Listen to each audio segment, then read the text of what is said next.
Hadith number 72. This is on the authority of Abdullah ibn Abbas radiallahu anhuma, that the Prophet ﷺ said, أمرت أن أسجد على سبعة أعظم على الجبهة وأشار بيده إلى أنفه واليدين والركبتين وأطراف القدمين.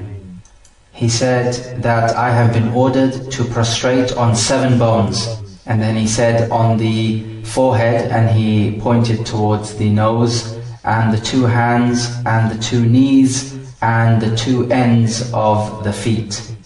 This hadith is telling us how to make the prostration in accordance with the sunnah. The Prophet ﷺ said, I have been ordered, and he could only have been ordered by Allah subhanahu wa ta'ala. So first of all, he said that he has been ordered to prostrate on 7 bones, and he said the forehead, so that's one of the bones on which you prostrate, but he pointed towards the nose. This is because the nose follows the forehead.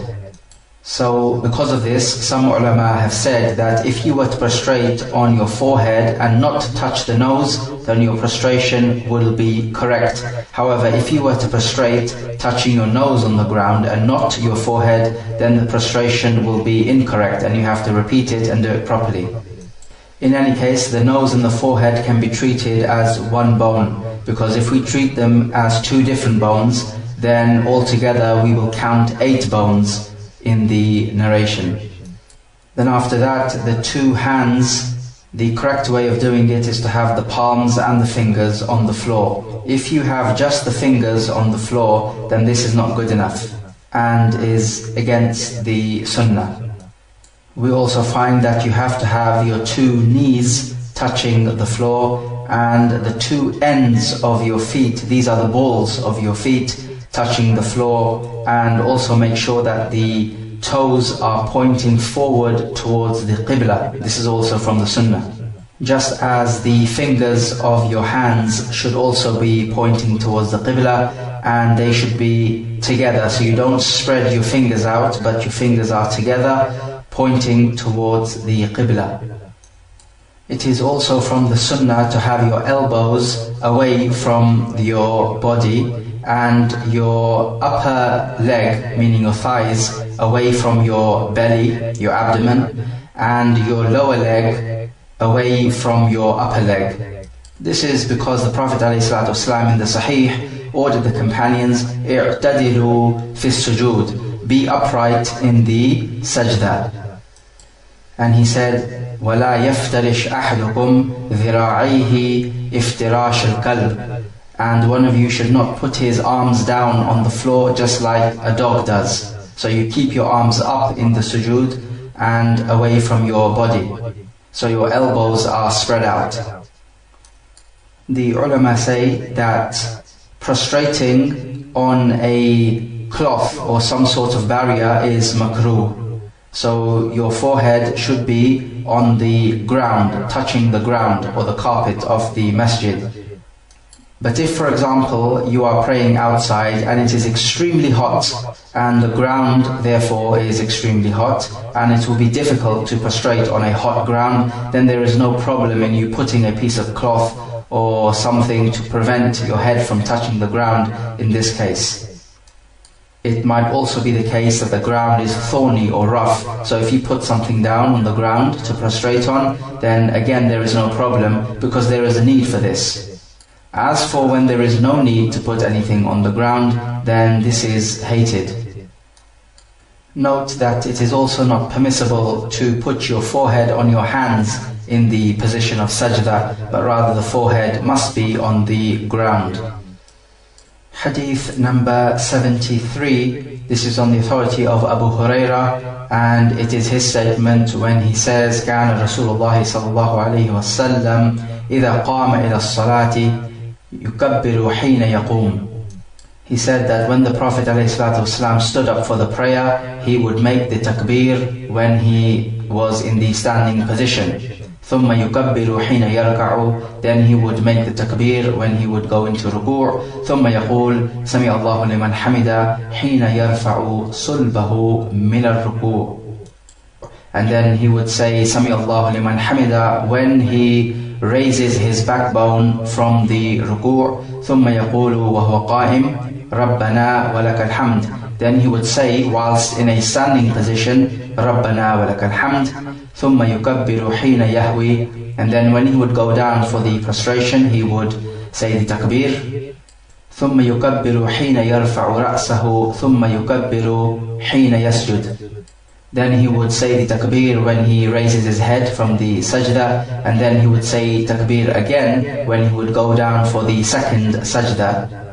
ثم يكبر حين يرفع رأسه. Then he would say the takbir again when he raises his head from the sajda. ثم يفعل ذلك في صلاته كلها حتى يقضيها. Then he would do all of this in his salah until he completed the salah. ويكبر حين يقوم من الثنتين بعد الجلوس.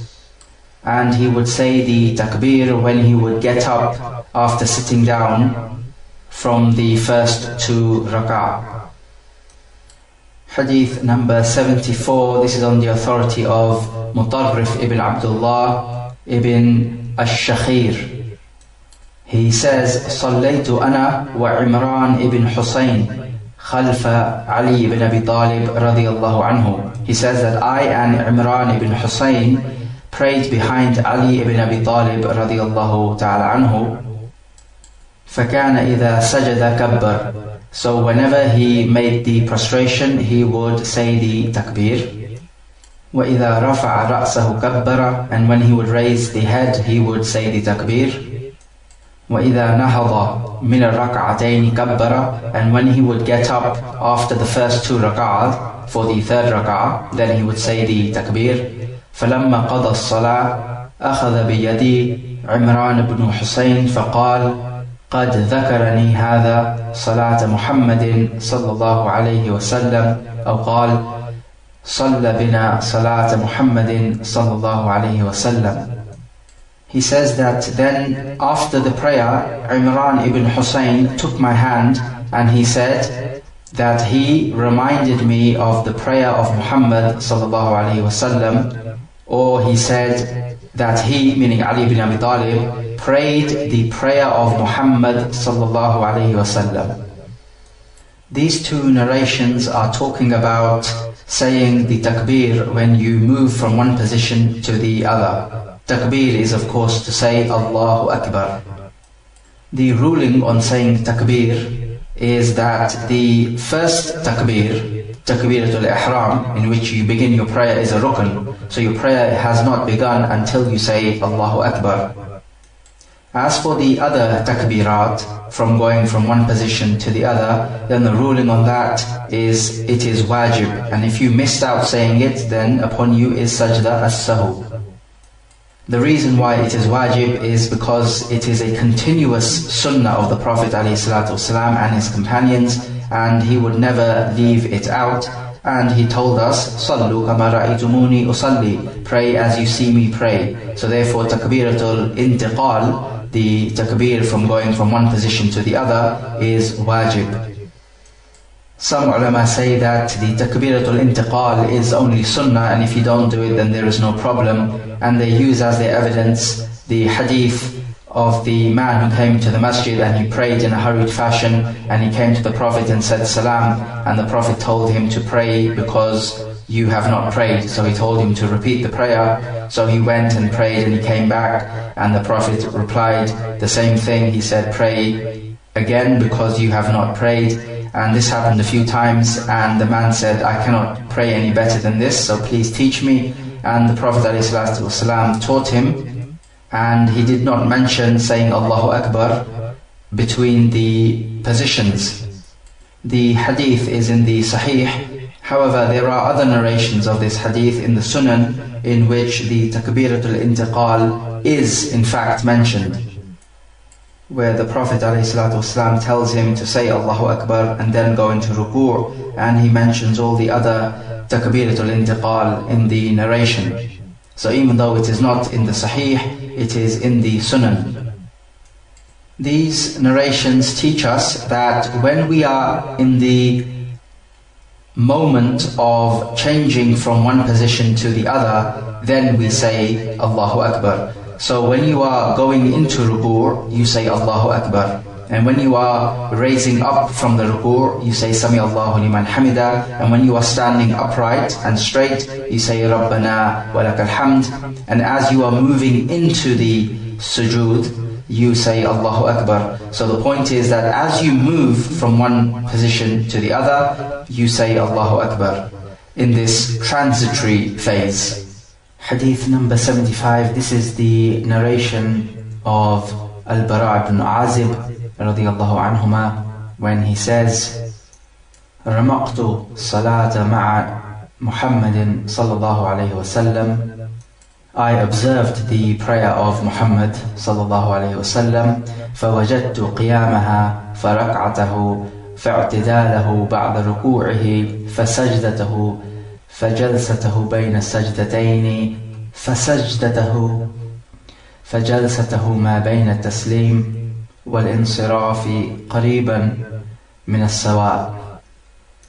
He says, I found his standing up in the prayer and his ruku', and when he stood up after the ruku', and his sajda, and his sitting in between the sajda and his second sajda when he goes down to the second one, and the period when he sits in between saying the salam at the end of the prayer and when he leaves the place of prayer, all of these to be about the same amount of time. And in a narration in Imam Al-Bukhari, it says, مَا خَلَاءَ الْقِيَامَ وَالْقُعُودَ قَرِيبًا مِنَ السَّوَاءِ. So in a narration of Bukhari, it says he found all these actions to be the same length except for the qiyam, which is when he stands up to recite al-Fatiha and the surah, and the qu'ud, which is his sitting position when he recites the tashahhud. He says all of them were the same except these two positions. This narration talks about the length of time that the Prophet ﷺ would spend in each position of the prayer. On the face of it, it appears that all of these positions are the same length of time. So for example, the ruku' would be the same length of time as the standing up position. And when you stand up after the ruku', when you say Sami Allahu liman hamida, then that standing position is the same as your sajda and all other positions in the prayer. However, this cannot be the true meaning of this narration. Rather, the way to understand this narration is to say that if the Prophet ﷺ would lengthen his standing position, then he would proportionately lengthen all other positions in the prayer. It does not mean to say that they are literally the same length of time. So for example, if he stood in his standing position for 15 minutes reciting a Fatiha and a fairly long surah, then this does not mean that he spent 15 minutes in the ruku' or 15 minutes standing up after the ruku' or in the sajda or in the sitting position between the two sajda. So, if the Prophet ﷺ made his qiyam very long, then he would not make his ruku' very short. They would either all be long or all be short, in proportion. This is quite different to saying that they are all the same length of time. And as the narration of Imam Al-Bukhari points out, he says, except for the qiyam and the qu'ud, the standing and the sitting position, because it is well known that the standing position when you recite al-Fatiha and the surah, and the sitting position when you recite the tashahhud and everything else that goes along with it, then these two positions are the longest positions in the salah. Everything else is shorter. We can also take from this narration that when you stand up after the ruku', many people tend to hurry this position along because it is a short position. Standing up after the ruku', people may hurry it along and not give it due consideration and tam'anina, which is to be in a state of tranquility and rest. We find from this narration that tam'anina in your standing position after the ruku' is very much part of the sunnah, as well as having tam'anina in all actions of the prayer. And know, O listener, akramakallah, that tam'anina is one of the rukn of the prayer. If you don't have tam'anina in your prayer, then your prayer is broken. But the main message from this narration is that you make your prayer in proportion. So either you make everything long in proportion, or you make everything short in proportion. You don't lengthen one action of the prayer and shorten the other. So you don't lengthen your standing position and make your ruku' and your sujood extremely short. This is against the sunnah, even though your prayer will still be correct. Hadith number 76. This is the statement of Thabit al-Banani when he says that Anas ibn Malik radiyallahu anhu said, "Inni la alu an usalliya bikum kama kana Rasulullah sallallahu alayhi wa sallam yusalli bina." Thabit says that Anas ibn Malik said, "I will not fail to pray with you people just as the Prophet sallallahu alaihi wasallam prayed with us."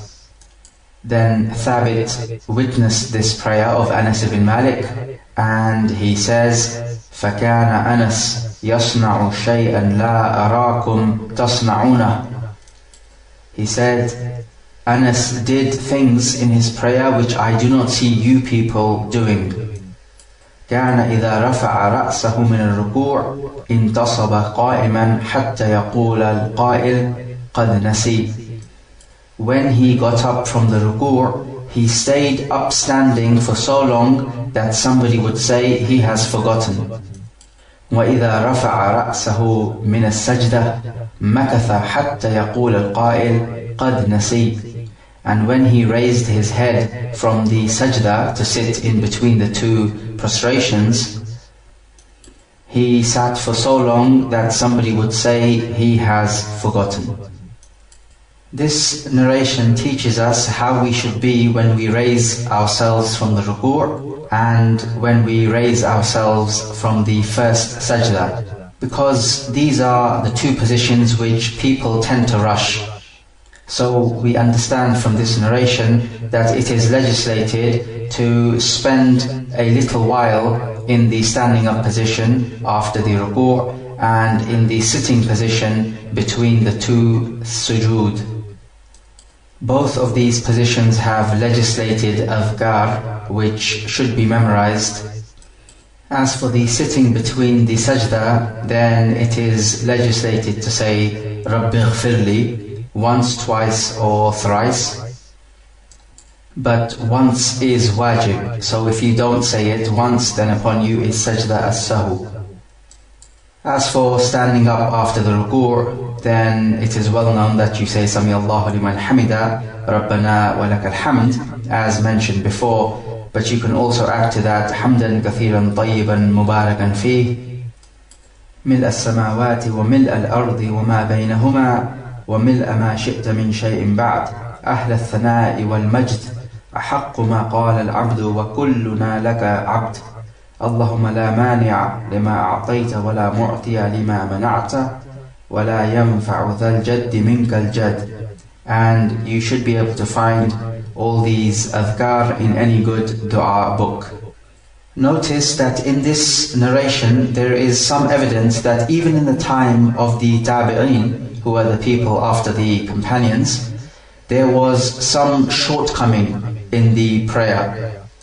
Because Thabit, the narrator, says that I saw Anas doing things which I do not see you doing, which means that even in the time of the tabi'in there were shortcomings in the prayer, meaning that some of the elements of the sunnah were not being followed. So if that was the case back then amongst one of the best generations, then how much worse would the case be nowadays? And this just highlights the point of the importance of learning the prayer in accordance with the sunnah. Otherwise, through time, these aspects of the sunnah will become totally forgotten. Hadith number 77, this is the statement of Anas ibn Malik. He said, ما صليت وراء إمام قط أخف صلاة ولا أتم صلاة من النبي صلى الله عليه وسلم. He says, I never prayed behind any imam who had his prayer shorter than the Prophet ﷺ, nor more complete than the Prophet ﷺ. This narration is a further description of how the Prophet ﷺ used to pray, and it has been described in two ways. First of all, the shortness or the conciseness of the prayer, and secondly, the completeness of the prayer. First of all, the completeness of the prayer. Let's talk about this. What does completeness of the prayer mean? It means that you perform all the arkan of the prayer and the wajibat and the sunan elements of the prayer in the proper fashion with full focus and tam'anina. As for the shortness of the prayer or the conciseness of the prayer, then this is, as we have mentioned before, he did not use to cause hardship on those following behind him. So he would not lengthen the prayer unnecessarily, because this would cause hardship, and there are people who have their work to get on with, and there are people who are ill, they may not be able to pray a long prayer. So to sum it up, the Prophet's prayer would be concise, yet incorporating all the essential elements, the arkan, the wajibat and the sunan elements of the prayer. Allah Azza wa Jal says, إِنَّ الصَّلَاةَ تَنْهَى عَنِ الْفَحْشَاءِ وَالْمُنْكَرِ, that the prayer prevents you from indulging in all types of ugly sins and all types of actions which are rejected or which are seen as evil. But yet you might find people who pray, but yet still indulge in evil actions. So one wonders, how can that be? The reason is, even though you may see a person praying, on the outside it looks like he is offering a perfect prayer. However, this need not be the case, because the prayer which prevents you from evil actions is the prayer which is done in accordance with the sunnah, and it is the prayer in which you have full focus and tam'anina. As for if you are praying and your mind is set on other things, but your actions are the actions of the prayer, then will this prayer prevent you from indulging in evil deeds? The answer is no. And say the same thing about expiating your sins. We know that the 5 times prayer expiates your minor sins. The Prophet ﷺ said, As-salatul khams wal-yawm al-jum'ah wa-sawmu ramadan kaffaratun lima baynahuma idha ijtunibat al-kaba'ir, that the 5 times prayer and the Salatul Jum'ah and the fasting of Ramadan expiates all the sins done in between those acts, as long as you refrain from the major sins. So we can say that the type of prayer which expiates your sins is the type of prayer which is done in accordance with the sunnah, both in terms of the physical actions and in terms of your mind being present and focused on what you are reciting, in complete tranquility and fear of Allah.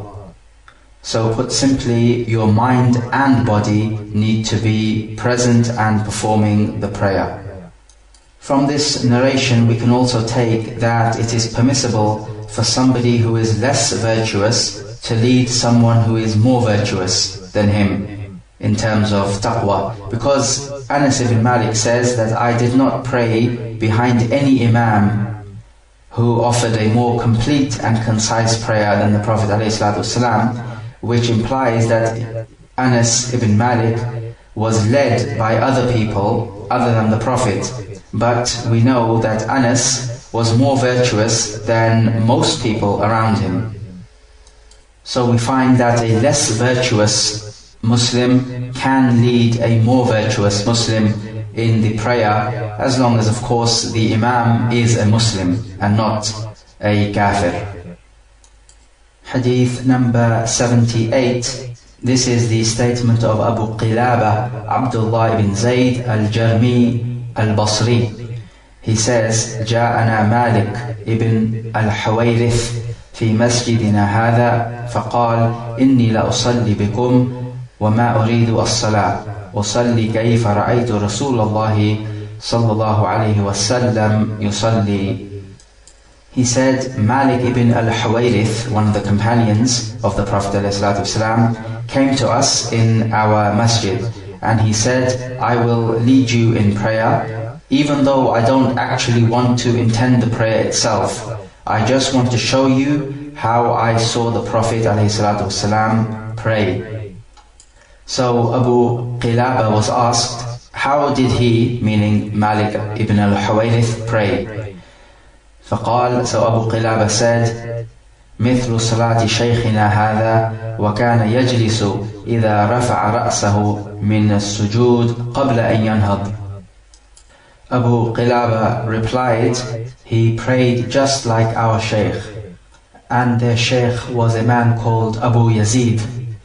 He said that Malik would sit when he raised his head from the sajda before he would get up. So before getting up to stand for the second rak'ah, he would sit a little bit and take a little rest before getting up. This narration teaches us one of the sunnah elements of the prayer, which is called jalsatul istiraha, the sitting down to take a little rest before getting up for the standing position. There is no difference of opinion amongst the scholars that jalsatul istiraha is permissible. They just differed as to whether it is recommended or not. Some ulama argue on the basis of this narration that it is a sunnah and therefore recommended. Some ulama say that you only do it if you need to. If you need to take a little rest, then you do it. Otherwise, it is not sunnah. They said that the Prophet ﷺ only did it towards the end of his life when he became a little heavier and he needed to take a rest. So this is their justification. However, as long as it is established in the texts of the Sunnah that this is what the Prophet ﷺ did, then it becomes Sunnah and recommended to do it. Allah Azza wa Jal says, لَقَدْ كَانَ لَكُمْ فِي رَسُولِ اللَّهِ أُسْوَةٌ حَسَنَةٌ. There is for you in the Messenger of Allah a good example. So if you perform this little sitting before you get up for the second rak'ah and the fourth rak'ah of the prayer, then it is good, and if you don't perform it, then there is no sin upon you, and you don't need to perform the sajda as-sahu, because this is one of the recommended acts and it is not obligatory. In this little jalsa, the sitting, there is no reported adhkar for you to say. You just sit there for a couple of seconds and then you get up. Also from this narration, we find that teaching people by acting out can be more effective than just talking to them. So here Malik ibn al-Huwayrith taught the people how to pray the prayer of the Prophet ﷺ by actually acting it out, by actually praying and not just verbally describing it to them. So teaching people by physical actions can be more effective than talking to them. And it is more likely that the ones who are learning from you will remember what you have taught them. Hadith number 79, this is the narration of Abdullah ibn Malik ibn Buhayna radiyallahu anhu, that he says, كان النبي صلى الله عليه وسلم إذا صلى فرج بين يديه حتى يبدو بياض إبطيه. He says that when the Prophet ﷺ would pray, then he would make a big gap between his arms and the rest of his body until you could see the whiteness of his armpits. This narration is telling us how to make the sajda, even though the word sajda is not mentioned in this narration. He says when the Prophet would pray. However, in another narration, which Imam Muslim has, the Prophet ﷺ said, إِذَا سَجَدْتَ فَضَعْ كَفَّيْكَ وَارْفَعْ مِرْفَقَيْكَ. He said, when you make the prostration, then put your hands on the floor and raise your elbows. So that narration in Muslim is specific to the sajda. So if we take both of these narrations together, we can say that this narration of Abdullah ibn Malik is talking about the sajda. The Prophet ﷺ would pray in an active fashion. It was not a lazy prayer in which his actions were of a lazy kind. It was an active prayer. And from the activeness of his prayer was that he would separate his arms or his elbows from his body during the prostration until you could see the whiteness of his armpit. The color of the skin of the Prophet ﷺ was not dark brown, it was inclined towards a yellowish color, so it was more pale brown than dark brown. This idea of separating the arms from the torso also applies to women, as the Prophet ﷺ said, "An-nisa shaqa'iqur rijal," that the women are the twin sisters of the men. So whatever applies to men in terms of the Sharia rulings also applies to women, unless there is a specific evidence. Hadith number 80, this is the statement of Abu Salama, who is Sa'id ibn Yazid. He says, سألت أنس ibn Malik رضي الله عنه أكان النبي صلى الله عليه وسلم يصلي في نعليه قال نعم. Abu Salama asked Anas ibn Malik, the companion, did the Prophet ﷺ pray in his shoes? Meaning, did he used to pray in his shoes? Anas replied, yes. This narration proves that it is not just permissible to pray in your shoes, but actually it is better to pray in your shoes than without your shoes. The Prophet and his companions used to pray with their shoes on. This was the norm, except that on some occasions it has been reported that the Prophet ﷺ prayed without his shoes on. Like, for example, on the day of the conquest of Mecca, he put his shoes towards his left-hand side and he prayed without his shoes. It has also been reported that the Prophet ﷺ put his shoes in between his feet and he prayed without his shoes on. So his shoes were in front of him between the feet. So this proves that it is permissible to pray without your shoes on, but it is better to pray with them on. And also, praying with your shoes on is a differing from the Jews.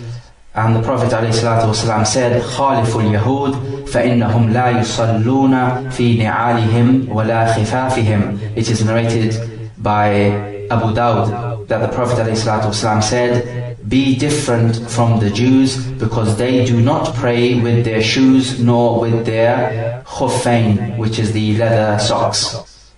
What about praying inside the masjid? Is it better to pray with your shoes on or off? The asl, the original ruling, is that you pray with your shoes on, even inside the masjid, and the evidence for that is the hadith again in the Sunan of Abu Dawud, where the Prophet ﷺ said, إِذَا جَاءَ أَحَدُكُمْ الْمَسْجِدِ فَلْيَنْظُرْ فَإِنْ رَأَى فِي نَعْلِهِ قَذَرًا أَوْ أَذًا فَلْيَمْسَحْهُ وَلْيُصَلِّي فِيهِمَا. That when one of you comes to the masjid, then let him look. If he sees any dirt on his shoes, meaning the underside of his shoes, then let him wipe it off and then pray in them. This proves that in the masajid they would pray with their shoes on. However, nowadays you have masajid with expensive carpets, and the owners of the masajid and other Muslims will not appreciate you coming into the masjid with your shoes on. So in this case, to avoid fitna, you take your shoes off. However, if you are praying outside or some other place in which you can walk with your shoes on, then it is highly recommended for you to pray with your shoes on. It has also been narrated that the Prophet ﷺ was leading the companions in prayer and he was praying with his shoes on, and during the prayer he took them off. So the companions also took their shoes off, copying the Prophet ﷺ. Then after the prayer, the Prophet ﷺ explained to the companions that Jibreel ﷺ came to him and told him that there was some impurity on his shoes. So the Prophet took the shoes off but he did not repeat the part of the prayer which he prayed with the impurity on. So this proves that if you prayed your prayer with some impurity on your clothes and you were not aware of it, then your prayer is correct. If you realize during the prayer that you have some impurity, then you should remove it during the prayer and carry on praying. However, if before starting the prayer you knew that there are some impurity on your clothes, and then you forgot to take off that purity and you started to pray, then during the prayer you realize that you forgot to remove that impurity before the prayer, then in this case you must repeat the prayer. One might ask, why is there a difference in the ruling? This is pertaining to forgetfulness. The qaida, or the general maxim in Islam, is this: that forgetfulness makes that which is present as if it wasn't present, but it does not make that which is not present as if it was present. And we'll explain this maxim with an example. We know that you should pray your prayer covering the awrah with clothing that is permissible, so it mustn't be silk or gold, and it must also be tahir, so there must not be any najasa on this piece of clothing which is covering your awrah. So let's say you pray and you covered your awrah with a clothing that had najasa on it, but you were not aware. And after the prayer you realize that you were praying all the while with impure clothing. In this case, you do not have to repeat the prayer. The reason is because your forgetfulness made that which is present as if it wasn't present. So that which was present is the najasa. Your forgetfulness made it as if it was not present. So you don't have to repeat the prayer. Now let's take it the other way around. Say if you prayed your prayer without covering your awrah, and we know that to cover your awrah is a condition of the prayer to be correct. If after the prayer you realize that you did not cover the awrah because you forgot, do you have to repeat the prayer in this case or not? The answer is yes, because your forgetfulness does not make that which is not present as if it was present. So in this case, that which was not present is covering the awrah, and your forgetfulness does not rectify this situation. So you cannot say not covering the awrah is as if it was like covering the awrah because you forgot. So to repeat this qaida again, that forgetfulness makes that which is present as if it wasn't present, but it does not make that which was not present as if it was present. This is an important general rule in Islam, so please ponder over this qaida and ponder over the example that was given.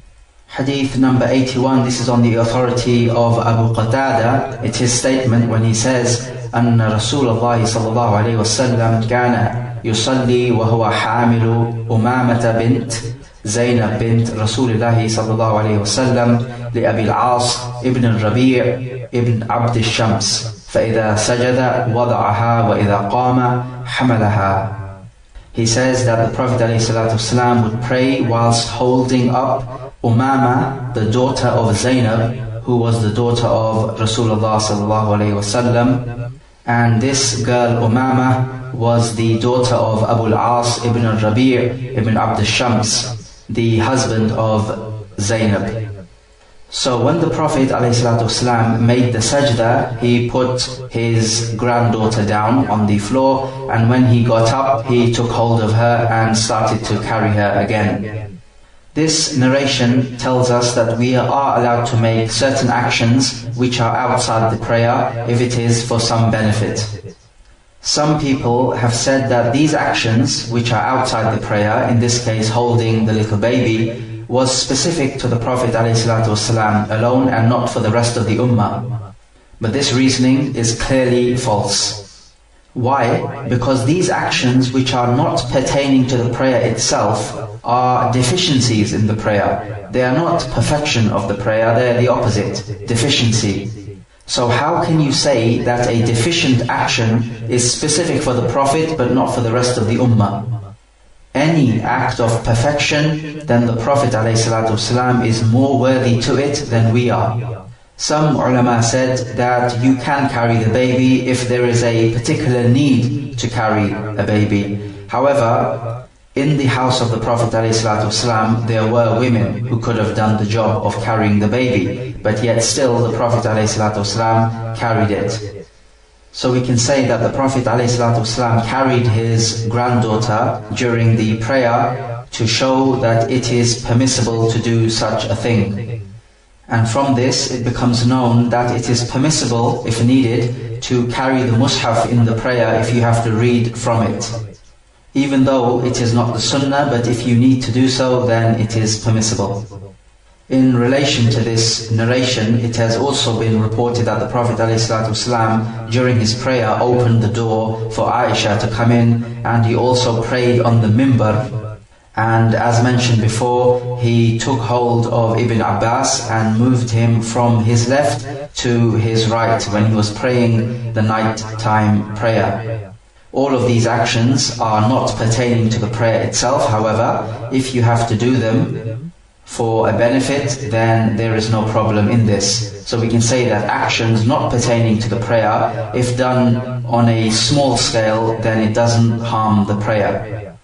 As for carrying the child, it is permissible in the nawafil prayer and in the fard prayer, even if there is no need to carry the child. But of course it would be better to pray without carrying the child, because you'll be freer to make your prayer more perfect. Carrying the child could restrict some of your movements, and it could take away some of the sunnah elements of the prayer, like raising the hands and so on. The ulama have divided up actions of the prayer into 4 types. Number 1 is that type which will nullify your prayer. This is if you make actions not pertaining to the prayer repeatedly and in succession. This nullifies the prayer. This is the case if it is not pertaining to the benefit of the prayer. So for example, if you repeatedly scratch your head or adjust your clothing or your watch, and things which you don't need to do during the prayer, if you repeatedly do them in close succession, this nullifies the prayer. The second category are those actions which are hated in the prayer, but they don't nullify the prayer. These are actions not pertaining to the prayer, but you don't do them repeatedly, or you don't do them much, but rather you do them on a small scale. The third category are actions which are permissible to do. These are actions which are not done often. These are just small actions which are done for a need. And we gave examples previously, like the Prophet ﷺ opening the door, carrying the child, praying on the minbar. This is to prove that these actions, which are not pertaining to the salah itself, are permissible. Category number 4 are those movements which are actually legislated. These are done for the benefit of the prayer itself. For example, if you're in Salat al-Jama'ah and you see a gap in front of you, you will, during your prayer, step forward to fill in the gap in the row in front of you. This is because it is from the sunnah to fill in the first row, and then the second row, and then the third row, and so on. Also, another example is that if you are praying in congregation behind the imam, and you find that the one praying next to you is far away from you, so your feet are not joining, then you can move closer to him to join the feet. Again, these are actions which are pertaining to the benefit of the prayer. So, in summary, actions in the prayer which are not pertaining to the actual prayer itself are divided up into 4 categories, as we have mentioned. Hadith number 82, this is on the authority of Anas ibn Malik, that the Prophet ﷺ said, اعتدلوا في السجود ولا يبسط أحدكم ذراعيه انبساط الكلب. The Prophet said, be upright in your sujood, and none of you should put his arms down on the floor when making the sajda, just like the dog puts his arms down flat on the floor. This hadith is teaching us how to make the sajda. Being upright in your sajda means that your back is straight and that your thighs are kept away from the abdomen, and that your shins are kept away from your upper thighs. and that both your feet during the sajda should be kept together. We already mentioned that the Prophet ﷺ would be active in his prayer, and his actions were not actions of somebody who is lazy. And from the activeness of his prayer is that he would be upright in his sujood. Also, be sure that when you are making the sajda, you actually have tam'anina and are relaxed and have khushu' or tranquility and fear of Allah during the sajda. Don't just peck your face on the floor like a crow pecks his beak on the floor when he's picking something up. We now move on to the chapter of the obligation of tam'anina in the salah.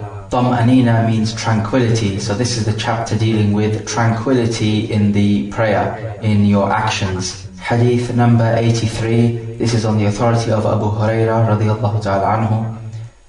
He says, أن رسول الله صلى الله عليه وسلم دخل المسجد فدخل رجل فصلى. He says the Prophet ﷺ entered the masjid, and after him entered another man who prayed in the masjid. ثم جاء فسلم على النبي صلى الله عليه وسلم فقال ارجع فصلي فإنك لم تصلي. So when this man finished the prayer, he came to the Prophet ﷺ and gave him the salam, and the Prophet said to him, return and pray because you have not prayed. فرجع فصلى كما صلى ثم جاء فسلم على النبي صلى الله عليه وسلم فقال ارجع فصلي فإنك لم تصلي ثلاثا. So then the man went back and prayed just as he prayed the first time round. Then he came back and gave the Prophet the salam, and the Prophet replied with the same answer, return and pray because you have not prayed. And this happened a total of 3 times. فقال والذي بعثك بالحق ما أحسن غيره فعلمني. So after the 3rd time the man said, by the one who has sent you with the truth, I cannot pray better than this, so teach me.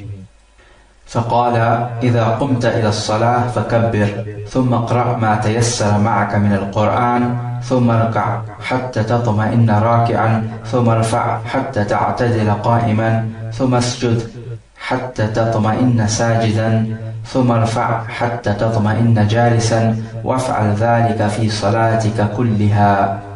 So the Prophet ﷺ taught him how to pray, and he said, when you stand up for the prayer, then say the takbir. Then recite whatever is easy for you to recite from the Quran. Then go into ruku' until you are in tam'anina, meaning in tranquility in the ruku'. So don't hurry your movements. And be still and tranquil in your ruku'. And then rise up until you are standing up straight. And then go into the sajda and be tranquil in the sajda. Have tam'anina in the sajda. And then rise up into the sitting position until you have tam'anina in your sitting position. And then do all of this in your salah. In this hadith, the Prophet ﷺ teaches you how to pray, a proper prayer. And this hadith is famous, and it is called the hadith of the one who prayed badly. The hadith begins by saying that the Prophet ﷺ entered the masjid, and a man entered after him and he prayed. The masjid is the house of Allah, and it is the house of every pious person, every taqi. And it is well desirable from every Muslim that he should spend as much time as he can in the masjid, as the Prophet and the companions used to do. It used to be a place of prayer, but also the center of learning and teaching. It is sunnah, and from the recommended acts, that after the Salat al-Fajr, you should stay and make dhikr of Allah until the sun rises. Because as it is mentioned in a hadith that if you were to make dhikr after the Salat al-Fajr up until the sun rises fully, then you have the reward of a pilgrim, which is a person performing the Hajj. So the narration says that this man came and he prayed. We do not know which prayer exactly it was. It may have been the Tahiyyat al-Masjid, or it may have been another obligatory prayer, and Allah knows best. So the man came and he said the salam to the Prophet ﷺ, and in this narration we find that the Prophet did not reply back. In other narrations of this hadith we find that he did reply back. There have been other narrations in which the Prophet ﷺ is reported to have not replied back to the salam. One such an occasion is the time of the conquest of Mecca, and Hani came and said salam to the Prophet ﷺ, and he did not reply back to her, but rather he said to her, Marhaban bik ya Hani. He told her, welcome, O Hani. So some people may extract from this that it is not obligatory to reply back to the salam. However, what is well known is that it is obligatory to reply back to the salam, and the reason why the narrator did not mention the Prophet replying back to the salam most likely is because that replying back to the salam is well known through other evidences. Allah Azza wa Jal says, وَإِذَا حُيِّيتُم بِتَحِيَّةٍ فَحَيُّوا بِأَحْسَنَ مِنْهَا أَوْ رُدُّوهَا. When you are greeted with a greeting, then reply with another greeting which is better than it, or at least say the same amount. So if somebody says Assalamu alaikum, you would say at least Wa alaikum assalam, or better than that, Wa alaikum assalam wa rahmatullah, or better than that even, Wa alaikum assalam wa rahmatullahi wa barakatuh. So to put it simply, either you reply the same or better than it. So the Prophet ﷺ replied to him, Irji' fasalli fa innaka lam tusalli. Return and pray because you have not prayed. His statement, you have not prayed, means that you have prayed, but your prayer is not sahih, it is not acceptable. So this negation, when he said you have not prayed, is a sharia negation. It is not a negation so as to say that you have not prayed full stop. So you have prayed, but it is not acceptable to Allah, so you have to do it again. So the man went away and he prayed just like the way he prayed, and he came back and he said the salam again. So why did he say the salam again when he had already said the salam to the Prophet ﷺ the first time round? Is it legislated to say the salam again? The answer is that when you meet your Muslim brother and you say salam to him, then if you part away from him and you return back, even if your parting was a very short time, then it is legislated to say the salam again. So for example, if you are walking on the street with your brother and there comes in between you a barrier, say for example a tree or a wall, and you take the left hand side and he takes the right hand side, then after you pass the barrier, you meet up again. So even if that took a few seconds, you would still say salam to him, and he would have to reply back to you. So each time you part with your brother and then you meet up again, even if the parting was a short while, it is legislated to say the salam. This scenario of him going and praying again, then coming back and saying the salam, it happened a total of 3 times as is mentioned in the narration. And in this is the permissibility of the Prophet ﷺ to delay explaining a Sharia ruling if there is a need. Because some might say that the Prophet had to explain it to him right away. If the man didn't know how to pray, he would have to explain it to him right away without delaying. However, this hadith proves that if there is a need, the Prophet ﷺ might delay explaining a Sharia ruling if there is a need. The benefit of the Prophet ﷺ telling this man to go back and pray is that the man would correct himself and rectify his own mistakes. And this is a lesson that we can learn. It is to rectify your own mistakes and correct yourself. And from this narration, the Talib al-Ilm, student of knowledge, can take that certain issues may not become clear to him first time round. So he will need to spend time to think and focus on the issue before it becomes clear to him. And this is what seeking knowledge is about. Certain issues may not become clear to you first time round. So you would have to read the text again and think about it, and it may take a while before Allah Azza wa Jal opens up the doors of knowledge to you and the issue becomes clear. So seeking knowledge needs much striving. So after the man asked the Prophet ﷺ to teach him, the Prophet ﷺ mentioned that when you get up for the prayer, then say the takbir. This is the takbiratul ihram, and without it your prayer cannot begin. And the Prophet ﷺ told him, recite what is easy for you to recite from the Quran. Some scholars take this as evidence that you do not need to recite Surah Al-Fatiha, and that you can recite anything which is easy for you to recite. And also there's the ayah of the Quran, فَقْرَأُوا مَا تَيَسَّرَ مِنْ, and recite whatever is easy for you to recite from it, meaning from the Quran. However, the correct opinion is your salah cannot be correct until you recite Surah Al-Fatiha, due to the hadith, لا صلاة لمن لم يقرأ بفاتحة الكتاب. There is no prayer for the one who does not recite the Fatiha. Surah Al-Fatiha is a rukn of the prayer, and it cannot be rectified by simply making the sajda as-sahu. And when the Prophet ﷺ said La salata, no prayer, it means that your prayer is not correct, because you are missing out a rukn of the prayer, which is the essential pillar of the prayer. And in Sunan Abi Dawud, when he mentions this very narration, the Prophet ﷺ said to the man who prayed badly, ثُمَّ قْرَأْ بِأُمِّ الْقُرْآنِ وَبِمَا شَاءَ اللَّهِ, then recite the Al-Quran, which is Surah Al-Fatiha, and whatever Allah wills. Then after Surah Al-Fatiha, recite whatever Allah wills. Next, the Prophet told him to go into ruku'. Notice here that the Prophet did not tell him to say Allahu Akbar, to say the takbir when going into ruku'. And so many scholars have said that the takbiratul intiqal, which is the Allahu Akbar you say when moving from one position to the other, is not wajib. However, we know from other narrations that it is wajib, and it was a continuous sunnah which the Prophet ﷺ did.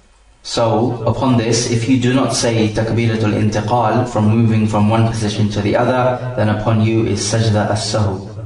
In the ruku', it is wajib to say Subhan Rabbiyal Azim once, and to say it more than that is sunnah. The Prophet ﷺ then told him to stand up straight.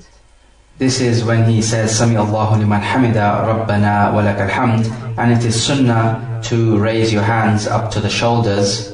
There is a difference of opinion in this case as to whether you fold your hands back again or just allow them to drop by your sides. Some ulama say that there is no evidence of folding your hands back on your chest again, right over the left, just as you do normally. And some ulama say that every time you stand up in the prayer, you always put your right hand over the left hand over the chest. And standing up from the ruku' is standing in prayer, therefore you put your right over your left. And after that, the Prophet ﷺ told him to go into sajda and to have tranquility therein, as well as the sitting in between the two sajda. Though it is not mentioned in the hadith, but it is wajib to say Rabbi ghfirli at least once, up to 3 times in the sitting between the sajda, and it is wajib to say Subhana Rabbiyal A'la in the sajda once, and any more than that is recommended and sunnah. The Prophet ended by saying that you must do all of this in your prayer, which means that your rak'ah in your prayer are similar to each other, in terms of what you say, in terms of the physical actions that you perform, and in terms of the tam'anina. This hadith is particularly useful in that it teaches us the arkan of the prayer, which are the essential elements which build up the prayer, or the essential building blocks of the prayer. So he talks about the takbiratul ihram, which is a rukn. He talks about going into ruku', standing up straight after the ruku'. He talks about going into the sujood, and then coming back up and sitting down in between the sujood. And he talks about having tam'anina in all your actions. Tam'anina is a rukn. So if you perform the prayer in a hurried fashion without any tam'anina, then you must repeat your prayer and pray it whilst having tam'anina. Because this man who prayed badly was performing the necessary actions like the ruku' and the sujood and so on, but he did not have any tranquility in the prayer. This is why the Prophet ﷺ told him to pray again, because you were missing one of the essential arkan of the prayer, which is the tam'anina. We also take from this hadith that from the arkan of the prayer is that you must perform the actions in the correct sequence. So it is no good performing the sajda before the ruku'. It must be in the correct sequence, because the Prophet ﷺ used the word thumma, which means and then, which tells us that the actions must be performed in the correct order. We take from this hadith also that the teacher who is teaching his pupils must begin with the most important issues and then move on to the lesser important issues, because in this hadith the Prophet ﷺ taught this man the most important aspects of the prayer and not just the sunan aspects. Also, we find from this narration that if you miss out any of the arkan of the prayer, then you are not excused, whether you did it forgetfully or whether you were unaware of the ruling. So for example, if you were not aware that Surah Al-Fatiha is one of the arkan of the salah, and you prayed the salah without reciting Surah Al-Fatiha, and after finishing, somebody told you that Surah Al-Fatiha is from the rukn, then it is upon you to repeat this prayer if a long time hasn't passed between you praying that prayer and learning what the rukn is that you missed out. This is because the Prophet ﷺ ordered this man to go and repeat the prayer, despite the fact that this man was unaware of some of the arkan of the salah which he was missing. We now move to the chapter of reciting Surah Al-Fatiha in the prayer, and hadith number 84. This is on the authority of Ubadah ibn Samit radiyallahu anhu, that the Prophet ﷺ said, "La salata liman lam yaqra' bi fatihatil kitab." There is no prayer for the one who did not recite the Surah Al-Fatiha. In this hadith, the words La salata, no prayer, means that your prayer is not acceptable. It is not sahih, and you must repeat it if you did not recite Surah Al-Fatiha. So for example, in the first rak'ah, you did not recite Surah Al-Fatiha. And in the second rak'ah, when you get up, you realize that you did not recite Surah Al-Fatiha in the first rak'ah. So in this case, what you need to do is to make this second rak'ah of yours into the first rak'ah, because your first rak'ah is as good as non-existent, because you left out one of the arkan of the prayer. In addition to this, you would have to make a sajda as-sahu at the end of the prayer because of this mistake. But what you cannot do is to just continue on with the prayer, having left out Surah Al-Fatiha in the first rak'ah, and then make sajda as-sahu at the end, because this would not suffice. You must recite Surah Al-Fatiha.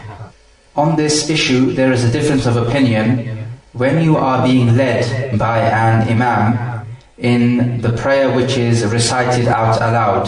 So this would be the Salat al-Subh, Salat al-Maghrib and Salat al-Isha, when the Imam recites out aloud. The question is, do you recite Surah Al-Fatiha or not? The correct opinion on this issue is that Surah Al-Fatiha is recited in absolute terms, mutlaqan, whether you are Imam or whether you are the Ma'moom, whether the Salah is recited quietly or recited out aloud. Whatever the situation, Surah Al-Fatiha must be recited. The evidence is, first of all, this hadith, because it is general, that there is no prayer for the one who did not recite Surah Al-Fatiha.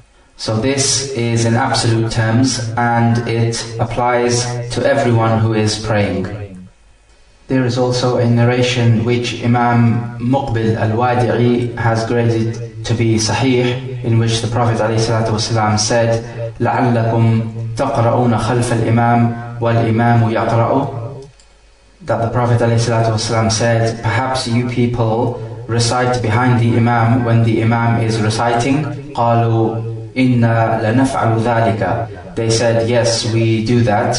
So the Prophet ﷺ replied, فَلَا تَفْعَلُوا إِلَّا أَن يَقْرَأَ أَحَدُكُمْ بِأُمِّ الْكِتَابِ. He said, don't do that except if you recite the Surah Al-Fatiha. So behind the Imam, you are not allowed to recite anything when the Imam is reciting except Surah Al-Fatiha, because behind the Imam you are allowed to recite Surah Al-Fatiha even if the Imam is reciting the Surah Al-Fatiha out aloud. Some ulama say that if the Imam is leading a quiet prayer, then you recite the Surah Al-Fatiha. But if he is leading a loud prayer in which he recites Surah Al-Fatiha out aloud, then you just listen and you do not recite anything because of the ayah وَإِذَا قُرِئَ الْقُرْآنِ فَاسْتَمِعُوا لَهُ وَأَنصِتُوا. And when the Qur'an is recited, then listen to it and remain silent. This is certainly the general rule. When you listen to the Qur'an, you should keep quiet. However, the ahadith which we have mentioned are an exception to the general rule. So the question now is, when do you recite Al-Fatiha? You should recite it when the Imam is silent. So if the Imam says Alhamdulillahi Rabbil Alameen, then when he is silent in between the ayat, before saying Ar-Rahman Ar-Rahim, you recite Alhamdulillahi Rabbil Alameen. If the Imam does not give you a chance to recite, then you will recite Surah Al-Fatiha after the Imam has finished reciting Surah Al-Fatiha. So in other words, you will recite when the Imam is reciting the surah after Surah Al-Fatiha. Even though the general rule is that when the Qur'an is recited, you should remain quiet. However, like we said, that this is an exception to the general rule. Hadith number 85, this is the statement of Abu Qatada Al-Ansari radiyallahu anhu. He says, كان رسول الله صلى الله عليه وسلم يقرأ في ركعتين الأوليين من صلاة الظهر بفاتحة الكتاب والسورتين. He says that the Prophet ﷺ used to recite in the first two rak'ah of the Salat al-Dhuhr, Surah Al-Fatiha and a surah after it. ويطول في الأولى ويقصر في الثانية ويسمعنا الآية أحيانا. He would lengthen the first rak'ah and shorten the second rak'ah, and he would sometimes make us hear the ayah. This is in Salat al-Dhuhr. وكان يقرأ في العصر بفاتحة الكتاب وسورتين ويطول في الأولى ويقصر في الثانية. And in the Salat al-Asr, it was the same thing. He would recite the Fatiha and then the surah after it, and he would lengthen the first rak'ah and shorten slightly the second rak'ah. وفي الركعتين الأخريين بأم الكتاب. And in the last two rak'ah, he would recite only Surah Al-Fatiha. وكان يطول في الركعة الأولى في الصلاة الصبح ويقصر في الثانية. And he would make the first rak'ah in the Salat al-Subh longer, and the second rak'ah he would make it shorter than the first one. This narration teaches us what the Prophet ﷺ would recite in each rak'ah. In the 4 rak'ah salah, you recite Surah Al-Fatiha and a surah after it. To recite Surah Al-Fatiha is a rukn, and your rak'ah cannot be complete without it. To recite a surah afterwards is an optional matter. It is sunnah. It is better if you recite it, and if you did not recite anything, your prayer is still correct. It is sunnah also to make the first rak'ah longer and the second rak'ah slightly shorter. One possible wisdom behind this is that when you start the prayer of the 4 rak'ah, if you make the first rak'ah longer, then anyone behind you who has come in late will have the opportunity to catch this rak'ah. Notice in this narration something that many imams do not do nowadays. It said that he would sometimes make you hear the recitation. Even in the quiet prayer like Salat al-Dhuhr or Salat al-Asr, he would sometimes recite out a few ayat aloud. So upon this, it is sunnah for the Imam, when he is leading the Salat al-Dhuhr or the Salat al-Asr, to sometimes recite a few ayat out aloud. But this is not an ongoing regular sunnah, this is something to be done on occasions. And we also find that in the third and fourth rak'ah, it is the ongoing sunnah to just recite Surah Al-Fatiha. However, if you did recite some ayat after Surah Al-Fatiha, then your prayer is still correct, because it has been reported in Imam Malik's Al-Muwatta that the Prophet ﷺ, in the third rak'ah of Salat al-Maghrib, he recited Surah Al-Fatiha, and then he recited the ayah رَبَّنَا لَا تُزِغْ قُلُوبَنَا بَعْدَ إِذْ هَدَيْتَنَا وَهَبْ لَنَا مِنْ لَدُنْكَ رَحْمَةً إِنَّكَ أَنْتَ الْوَهَّابُ. This is an ayah of the Quran which he recited in the third rak'ah of the Maghrib Salah. It has also been narrated that the Prophet ﷺ would recite about 30 ayat in the first rak'ah of Dhuhr, and about half of that in the second rak'ah. And in the first rak'ah of Asr, it would be the same as the second rak'ah of Dhuhr, so that would be around 15 ayat. And in the second rak'ah of Salat al-Asr, it was about half of the first rak'ah.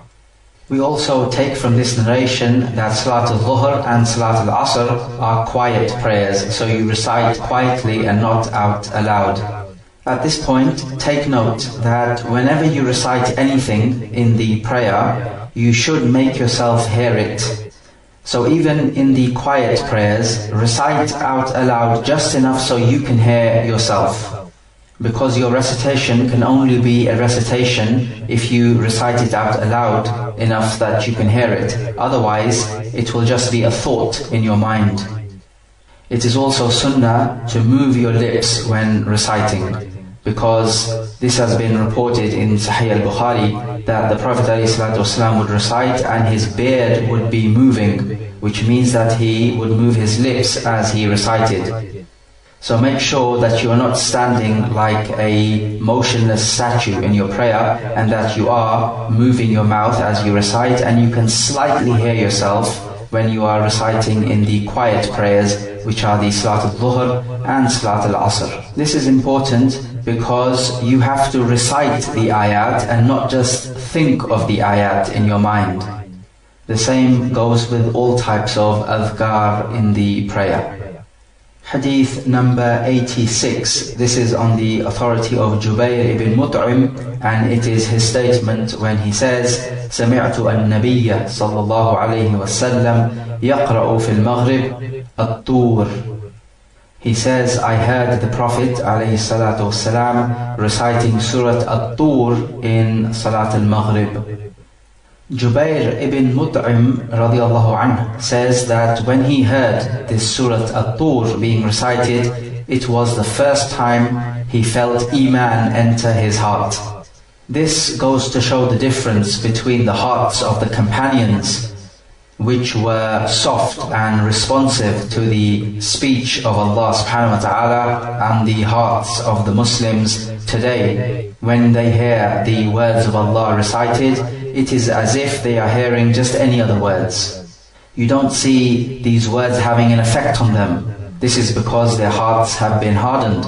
And what can you expect from people who imitate the kuffar in every aspect of their lives? Your hearts are going to become hardened. Allah Azza wa Jal says, أَلَمْ يَأْنِ لِلَّذِينَ آمَنُوا أَن تَخْشَعَ قُلُوبُهُمْ لِذِكْرِ اللَّهِ وَمَا نَزَلَ مِنَ الْحَقِّ وَلَا يَكُونُوا كَالَّذِينَ أُوتُوا الْكِتَابَ مِنْ قَبْلُ فَطَالَ عَلَيْهِمُ الْأَمَدُ فَقَسَتْ قُلُوبُهُمْ وَكَثِيرٌ مِّنْهُمْ فَاسِقُونَ. He says, has not the time come for the hearts of those who believe to be affected by Allah's reminder, meaning the Quran, and that which has been revealed of the truth, lest they become as those who received the scripture, meaning the Torah and the Injil, which are the Jews and the Christians, and the term was prolonged for them, meaning they were made to live a long time, and so their hearts were hardened, and many of them are disobedient. So we find that just as the hearts of those who were given the scripture before us, the Jews and the Christians, were hardened, so you find the hearts of the majority of Muslims also being hardened when they decided to follow the Jews and the Christians in all the aspects of their lives. Wallahu musta'an. We ask Allah subhanahu wa ta'ala to protect us from following the Jews and the Christians in their way of life, and to protect us from our hearts becoming hardened, and to make us of those who He says, إِنَّمَا الْمُؤْمِنُونَ الَّذِينَ إِذَا ذُكِرَ اللَّهُ وَجِلَتْ قُلُوبُهُمْ وَإِذَا تُلِيَتْ عَلَيْهِمْ آيَاتُهُ زَادَتْهُمْ إِيمَانًا وَعَلَى رَبِّهِمْ يَتَوَكَّلُونَ. The believers are only those who, when Allah is mentioned, feel a fear in their hearts, and when His verses are recited unto them, they increase their faith and they put their trust in their Lord alone. And it has been reported that the Prophet ﷺ would sweat on a cold night when the Quran was revealed to him.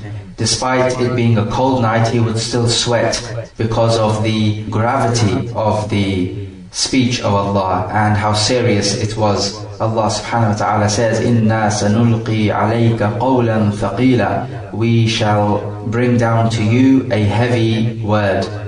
So who amongst the Muslims nowadays can feel the heaviness of these words and can feel the splendor of these words? Nowadays the Quran has become as if it was any other speech. In the Quran there is a set of surahs called the Mufassal surahs. These are so called because, relatively speaking, these are the shorter surahs of the Quran, and they are from Surah Al-Qaf up until the end of the Quran.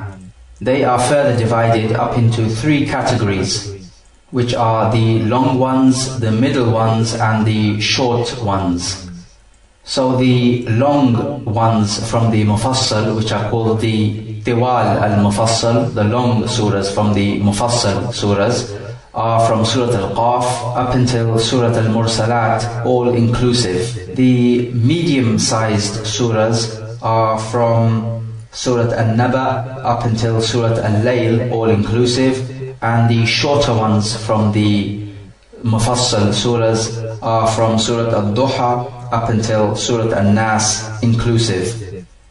The regular sunnah, as reported, is that in Salat al-Maghrib you recite from the shorter of the Mufassal surahs, which are from Al-Duha to Al-Nas. However, in this narration it is mentioned that the Prophet ﷺ recited Surah At-Tur. Surah At-Tur is from the longer of the Mufassal surahs. So it proves that you can recite longer surahs in Salat al-Maghrib. And it has also been reported that the Prophet ﷺ recited Surah Al-A'raf in the Salat al-Maghrib. In Salat al-Fajr you recite from the longer surahs of the Mufassal, and in Salat al-Dhuhr and Asr and Isha you recite from the medium-sized surah of the Mufassal. This is the general sunnah. However, you are free to recite from whichever part of the Quran you so wish. The bottom line is you recite whatever is easy for you, as Allah subhanahu wa ta'ala says, فَقْرَأُوا مَا تَيَسَّرَ مِنْهُ. So recite whatever is easy for you to recite from it, meaning from the Quran. Hadith number 87, this is on the authority of Al-Bara ibn Azib, and it is his statement that he says, أن النبي صلى الله عليه وسلم كان في سفر فصلى العشاء الآخرة فقرأ في إحدى ركعتين بالتين والزيتون فما سمعت أحدا أحسن صوتا أو قراءة منه. He says that the Prophet ﷺ was on a journey and he prayed Salat al-Isha and recited therein in one of the rak'ah, وَالتِّينِ وَالزَّيْتُونِ. He says, I never heard anybody with a more beautiful voice or a more beautiful recitation than him. In this narration we learn that the Prophet ﷺ recited وَالتِّينِ وَالزَّيْتُونِ, and this surah is from the short surahs of the Mufassal.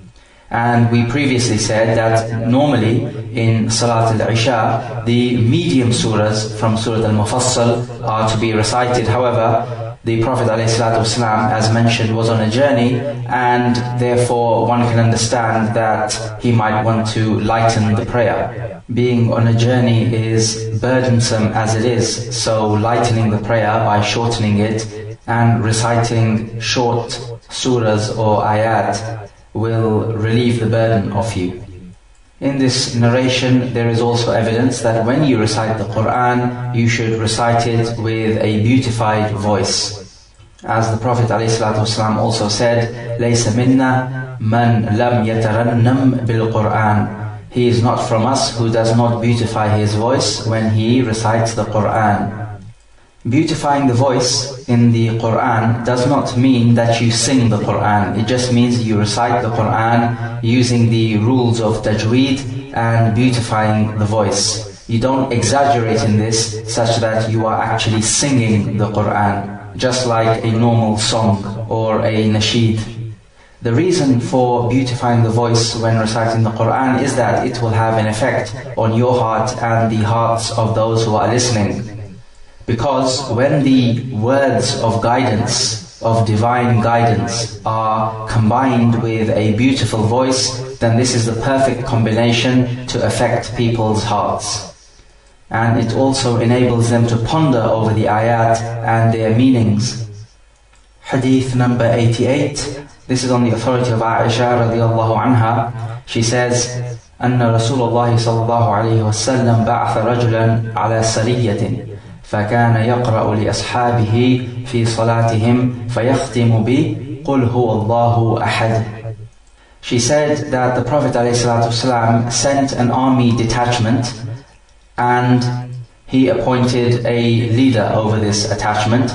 This man would lead the army in the prayer, and he would always finish his recitation by reciting قل هو الله أحد, Surah Al-Ikhlas.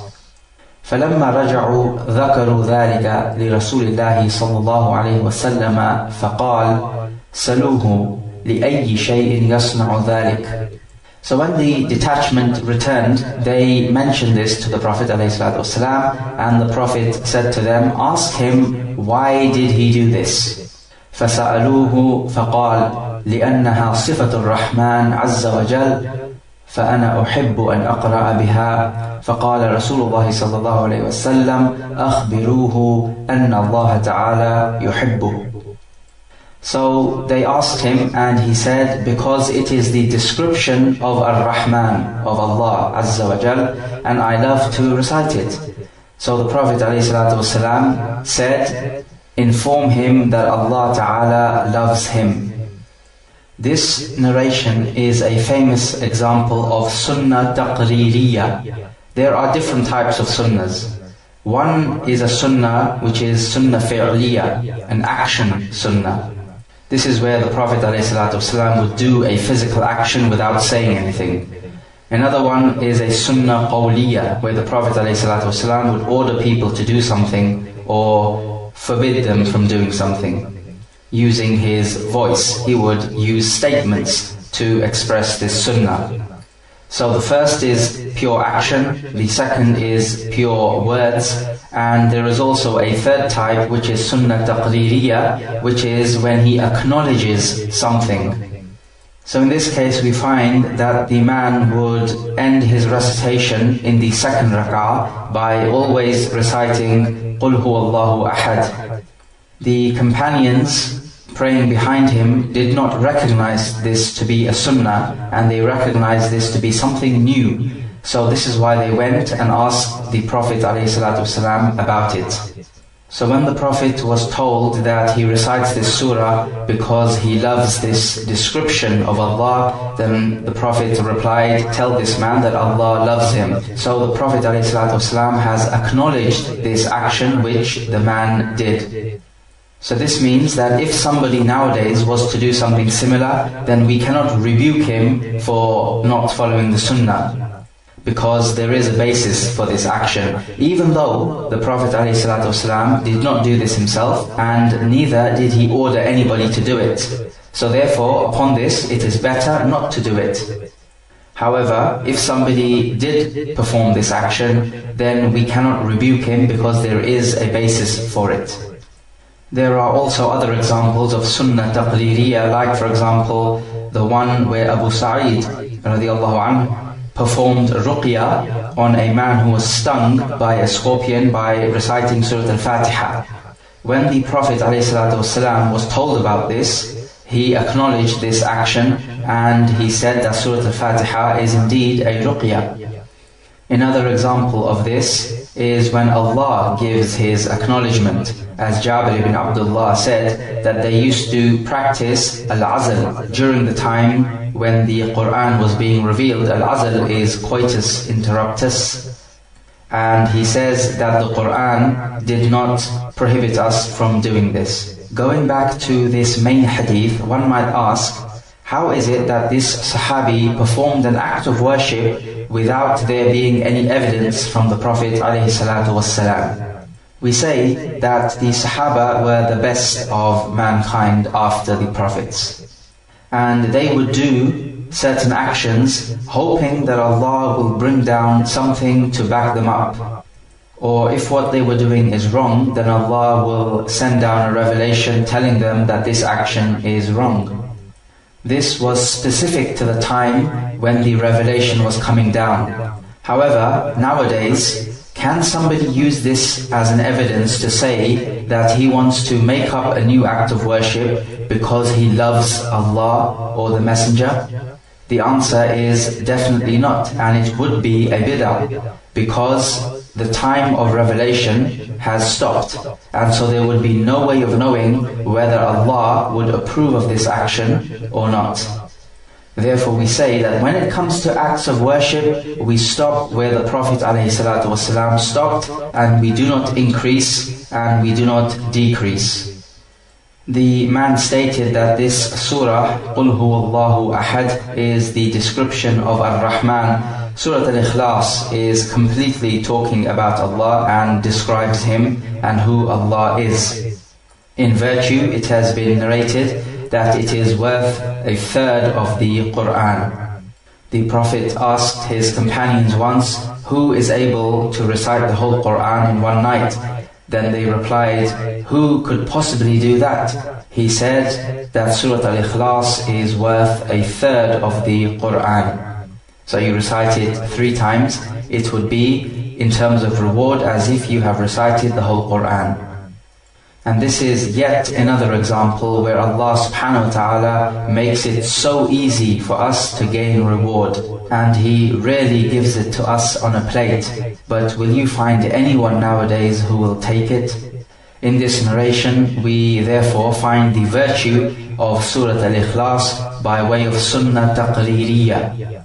And from the fawaid of this narration is that it is permissible for people to inform the ruler of the Muslims about what some of the Imams have been doing, not by way of slandering against them or sowing discord between the Muslims, but by way of seeking reconciliation. So in other words, if you think there is a problem with what one of the Imams are doing, then there is no problem in you seeking advice from the ruler of the Muslims, as long as your intention is a good one and not to slander against anybody or to sow discord between the Muslims or to backbite or namima, which is when you say something in order to sow discord between the Muslims and to cause enmity or hatred between them.